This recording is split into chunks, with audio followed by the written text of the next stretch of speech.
Hello' মোৰ মৰমৰ ছাত্ৰ ছাত্ৰীসকল, তোমালোকৰ পৰিৱেশ কিতাপখনৰ প্ৰথম পাঠটো ইতিমধ্যে হয়তো পঢ়ি আজৰি হৈছে, হয়নে? প্ৰথম পাঠটোত আমাৰ কি আছিলে? আমাৰ পৰিৱেশৰ বিষয়ে আমি পাইছিলোঁ। এতিয়া আমি পাৰ হ'লোঁ যদিও অকণমান ৰিভাইজ কৰোঁ দিয়াচোন। পৰিৱেশ বুলিলে কি বুজোঁ? পৰিৱেশ কি? চকু মুদা চবেই মোৰ লগত। প্ৰথমতে চকুটো মুদিলা, এতিয়া চকুটো মেলি পেলাই চাৰিওফালে এটা চকু ফুৰোৱাচোন। তোমাৰ চাৰিওফালে কি কি বস্তু আছে চোৱা। মই কওঁনে? প্ৰথমতে মই এতিয়া ৰুম এটাৰ ভিতৰত যিহেতু বহি আছোঁ, গতিকে মই চকুটো মেলাৰ লগে লগে মই কি দেখিলোঁ? মোৰ ফ্ৰণ্টত মোবাইলটো, তাৰপিছতে পানী বটল, টেবুল, চকী, কিতাপ, ফ্ৰিজটো, ফেনখন, ৱালখন, মানে ঘৰটো, খিৰিকী, চকীখন। আকৌ বাহিৰলৈ মই যেতিয়া খিৰিকী দি চাই পঠিয়ালোঁ, গছ গছনি, ঘৰ দুৱাৰ, চৰাই, গৰুটো, ছাগলী, তাৰপাছতে সেইটো কুকুৰ, তাতে সেই নাৰিকল লাগি আছে, মধুৰি লাগিছে, তামোল গছত তামোল লাগি আছে, তাৰপিছত বাহিৰত ইমান ৰ'দ, পোহৰ, মানে তাৰপাছত বতাহ মাৰি আছে, মানে বায়ু, হয়নে? সেই পুখুৰী ঠিক নহয়, এইটো খালটোত পানী আছে, তাৰপাছতে দমকলটো, এই সকলোবোৰ দেখিলোঁ। এতিয়া আমি যেতিয়া, তোমালোকে কি কি দেখিলা তোমালোকে সেইটো নিজে নিজে গম পাইছাই। এতিয়া এই সকলোবোৰ আমাৰ চাৰিওফালে থকা এই সকলোবোৰ বস্তুক যেতিয়া আমি একলগ কৰি দিওঁ, সেইটোৱে হৈ গ'ল আমাৰ পৰিৱেশ। একেবাৰে সহজ, হয়নে? এতিয়া আহিলে কথাটো, আমাৰ এই পৰিৱেশত আমি বিভিন্ন ধৰণৰ বস্তু দেখিলোঁ।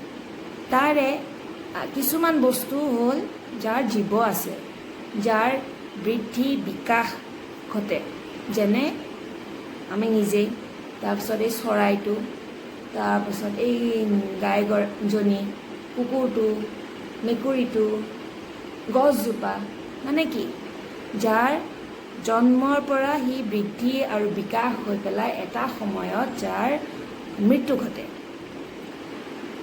আৰু কিছুমান বস্তু হ'ল যে এই ৰাস্তাটো, ঘৰটো, তাৰপাছত দমকল, তাৰপিছতে সূৰ্য পোহৰ, তাৰপিছত বায়ু, এইবোৰৰ কোনো, আমাৰ টেবুলখন, কিতাপখন, মোবাইলটো, ইয়াৰ কোনো বৃদ্ধি নাই। মানে টেবুলখন এনেকুৱা নহয় আজি এইখন ইমানটো আছিল, কাইলৈ অকণমান ডাঙৰ হৈ যাব, সেনেকুৱাটো নহয়, হয়নে? মানে এইবোৰ বস্তুৰ আমাৰ বৃদ্ধি আৰু বিকাশ নাই। গতিকে আমি দুটা টাইপৰ বস্তু পালোঁ, দুটা টাইপ। এটা হ'ল যাৰ জীৱ আছে আৰু এটা হ'ল যাৰ জীৱ নাই। এতিয়া যাৰ জীৱ আছে সেইবোৰ হ'ল আমাৰ পৰিৱেশৰ জৈৱিক উপাদান, আৰু যাৰ জীৱ নাই সেইবোৰ হ'ল পৰিৱেশৰ অজৈৱিক উপাদান। এতিয়া তোমালোকে পৰিৱেশৰ জৈৱিক আৰু অজৈৱিক উপাদানৰ বিষয়ে গম পালা, আৰু এই দুইবিধ উপাদানৰে নিজস্ব ভূমিকা আছে। মানে পৰিৱেশত দুইটা উপাদানেই সমানেই প্ৰয়োজন। মন কৰিবলগীয়া যে আমাৰ এই পৰিৱেশত থকা জৈৱিক উপাদানসমূহৰ ভিতৰত কেৱল মাত্ৰ উদ্ভিদেই হ'ল যিয়ে নেকি নিজৰ খাদ্য নিজে প্ৰস্তুত কৰি লয়। এতিয়াতো ক'বলৈ গ'লে আমিওতো নিজৰ খাদ্য নিজে প্ৰস্তুত কৰোঁ। আমি নিজে ভাত বনাওঁ, মাংস বনাওঁ, ৰুটি বনাওঁ, হয় নাই? এইটো বনাওঁ, হয়, কিন্তু এইটো আমি আমাৰ খাদ্যটো আমাৰ ৰেডি কৰোঁ। কিন্তু এই খাদ্য বনাবৰ কাৰণে, এতিয়া ভাত বনাবৰ কাৰণে যি চাউল লাগে, চাউল ক'ৰ পৰা হয়? ধানৰ পৰা হয়। আৰু ধানটো ক'ৰ পৰা হয়? খেতিৰ পৰা হয়। আৰু খেতি মানে কি? উদ্ভিদ, একে নহয়। কিন্তু উদ্ভিদে যেতিয়া খাদ্য প্ৰস্তুত কৰে, উদ্ভিদক বেলেগ কাৰোৰ পৰা একো বস্তু নালাগে, কেৱল মাত্ৰ কি লাগে? উদ্ভিদৰ গছৰ পাতত থকা পত্ৰহৰিতটো নাম আগতে শুনিছা নিশ্চয়, যাৰ কাৰণে গছৰ পাতৰ ৰং সেউজীয়া হয়। গছৰ পাতত থকা পত্ৰহৰিত আৰু সূৰ্যৰ সূৰ্যৰ তাপ আৰু পোহৰ লৈ পেলাই, আৰু শিপাই যিটো পানী শোষণ কৰি লয়, পানীৰ লগত কি আহে? খনিজ পদাৰ্থবোৰ আহে। আৰু আমি যেতিয়া উশাহ ল'লোঁ, নিশ্বাসত আমি যি কাৰ্বন ডাই অক্সাইড গেছ এৰি দিওঁ, এই সকলোবোৰ বস্তু লৈ পেলাই গছে নিজৰ খাদ্য প্ৰস্তুত কৰি লয়। গম পাইছা?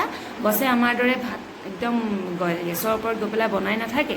কিন্তু কি লাগিব? গছৰ খাদ্য প্ৰস্তুত কৰা প্ৰণালীটোত কি বস্তু লাগে?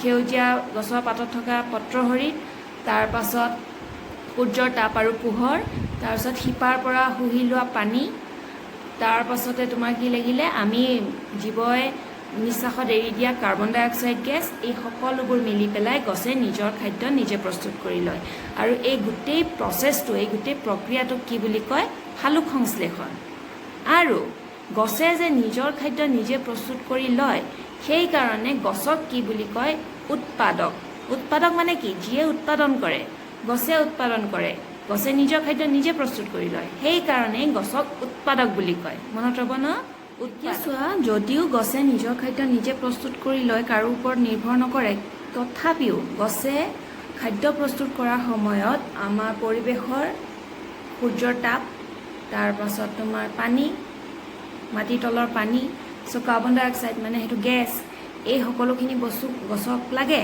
মানে কি এই সকলোবোৰ অজৈৱিক উপাদান মানে গছে নিজৰ খাদ্য প্ৰস্তুত কৰি লওঁতেও কি হয় অজৈৱিক উপাদান কিছুমানৰ ওপৰত নিৰ্ভৰ কৰিবলগীয়া হয় গম পালোঁ যে উদ্ভিদ উৎপাদক হয়নে উৎপাদককো খাদ্য প্ৰস্তুত কৰাৰ সময়ত অজৈৱিক উপাদান কিছুমানৰ সহায় লাগে জৈৱিক আৰু অজৈৱিক উপাদানৰ পৰস্পৰৰ নিৰ্ভৰশীলতাই পৰিস্থিতি তন্ত্ৰ সৃষ্টি কৰে এতিয়া পৰিস্থিতি তন্ত্ৰ কিনো আমি লাহে লাহে বুজি পাম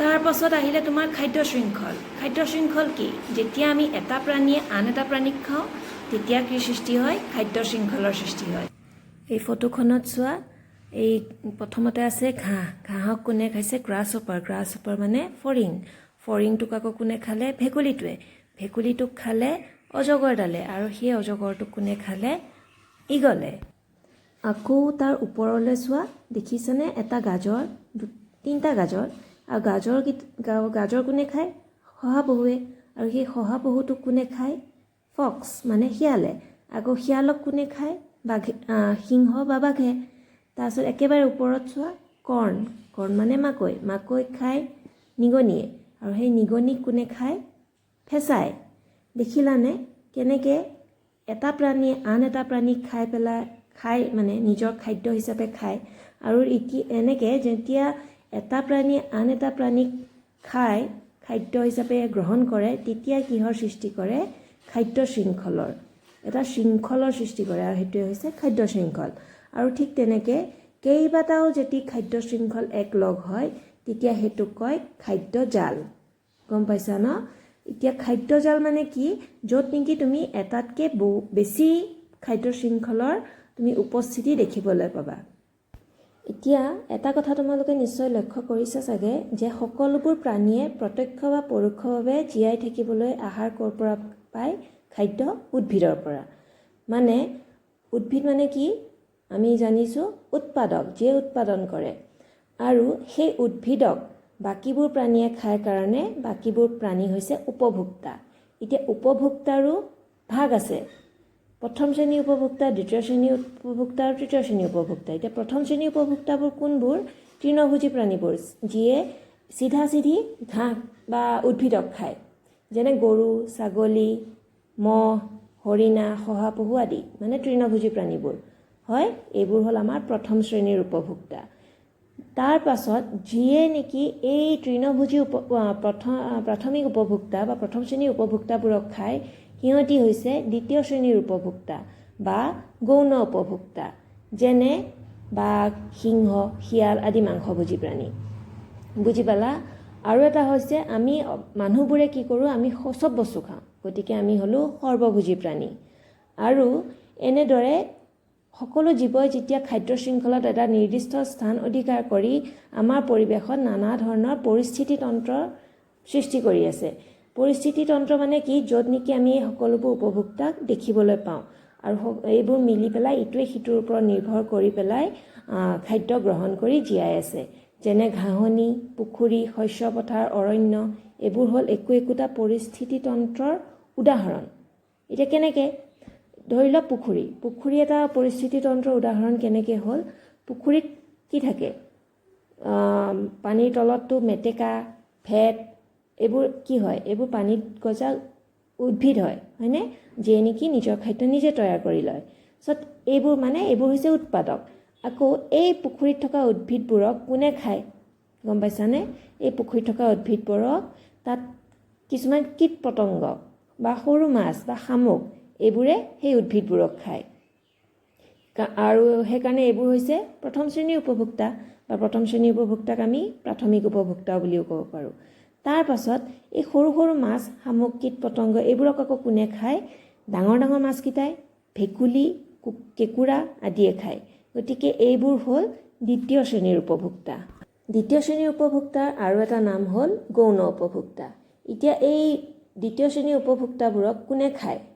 মানে এই যোনবোৰে ভেকুলী, কেঁকুৰা, মাছ আদিবোৰক কোনে খায়? সাপ, বগলী, মাছৰোকা চৰাই আদিয়ে খায়। মানে এই সাপ, বগলী, মাছৰোকা চৰাই আদিবোৰ হ'ল তৃতীয় শ্ৰেণীৰ উপভোক্তা। আৰু এটা কথা জানি থোৱা, এই তৃতীয় শ্ৰেণীৰ উপভোক্তাবোৰেই হ'ল পৰিস্থিতি তন্ত্ৰৰ সকলো উপভোক্তাতকৈ উচ্চ পৰ্যায়ৰ, একদম ওপৰত। আৰু এতিয়া গম পালা ন, পৰিস্থিতি তন্ত্ৰ এটাত কিহৰ কাৰণে এটা প্ৰাণীয়ে আন এটা প্ৰাণীৰ ওপৰত নিৰ্ভৰ কৰে? খাদ্যৰ কাৰণে। ইয়াৰে যদি এটাও উপভোক্তা বা এটাও উপাদান নাইকিয়া হৈ যায়, তেনেহ'লে আনটো জীয়াই থাকিব নোৱাৰিব।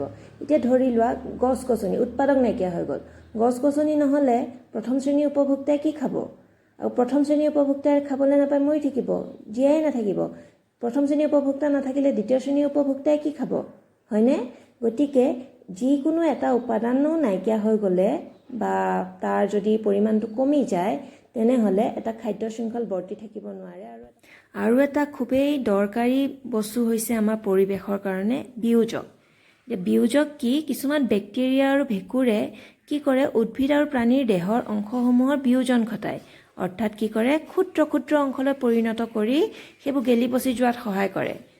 গম পাইছা ন? যে ধৰি লোৱা গৰু এটা মৰিলে, গৰু এটা মৰি পেলাই যদি সি গেলি পচি নগ'লে হয়, তেনেহ'লে কি হ'ল হয়? এনেকৈ জীৱ জন্তুবোৰ দম খাই থাকিলে হয় আমাৰ পৰিৱেশত, আমি থাকিবলৈ ঠাই নহ'লে হয়, হয় নাই? গতিকে এই বিয়োজকবোৰে কৰে কি? এই গৰু বা ছাগলী বা জীৱই হওক বা তোমাৰ উদ্ভিদেই হওক, এইবোৰৰ অংশসমূহৰ বিয়োজন ঘটাই ক্ষুদ্ৰ ক্ষুদ্ৰ অংশলৈ মানে পৰিণত কৰে আৰু গেলি পচি যোৱাত সহায় কৰে। আৰু সেই গেলি পচি যোৱা অংশসমূহক কোনে খায়? অণুজীৱ আহাৰ হিচাপে গ্ৰহণ কৰে। আৰু বাকী থাকি যোৱা অৱশিষ্টখিনি কি হয়? মাটিত জৈৱিক সাৰ হিচাপে মিহলি হৈ থাকে। আৰু এই মিহলি হৈ থকা জৈৱিক সাৰ আকৌ গছৰ শিপাই গ্ৰহণ কৰি উদ্ভিদৰ বৃদ্ধিত সহায় কৰে। গতিকে গম পালা ন, যে বিয়োজক আমাৰ পৰিৱেশৰ কাৰণে খুবেই প্ৰয়োজনীয় এটা বস্তু। আৰু সেই বিয়োজকবোৰ কোনবোৰ? বেক্টেৰিয়া, ভেঁকুৰ এইসমূহ। আৰু এইদৰে পৰিৱেশত জৈৱ আৰু অজৈৱ উপাদানসমূহৰ পাৰস্পৰিক নিৰ্ভৰশীলতা, ইটোৱে সিটোৰ ওপৰত কৰা নিৰ্ভৰশীলতাৰ ফলতে কি হয়? পৰিস্থিতি তন্ত্ৰ গঠন হয়। এতিয়া গম পালা তোমালোকে সকলোখিনি? তোমালোকৰ কিতাপত থকা তোমালোকক যোনখিনি ক্ৰিয়াকলাপ কৰিব দিছে পেজ নম্বৰ 15ত, সেইখিনি তোমালোকে ধুনীয়াকৈ কৰিবা। কৰি পেলাই পাঠটো এবাৰ বৰ ধুনীয়াকৈ গোটেইটো পঢ়ি দিবা, তেতিয়া কিবা নুবুজা থাকিলেও বুজি পাই যাবা। আজিলৈ আহোঁ, ধন্যবাদ।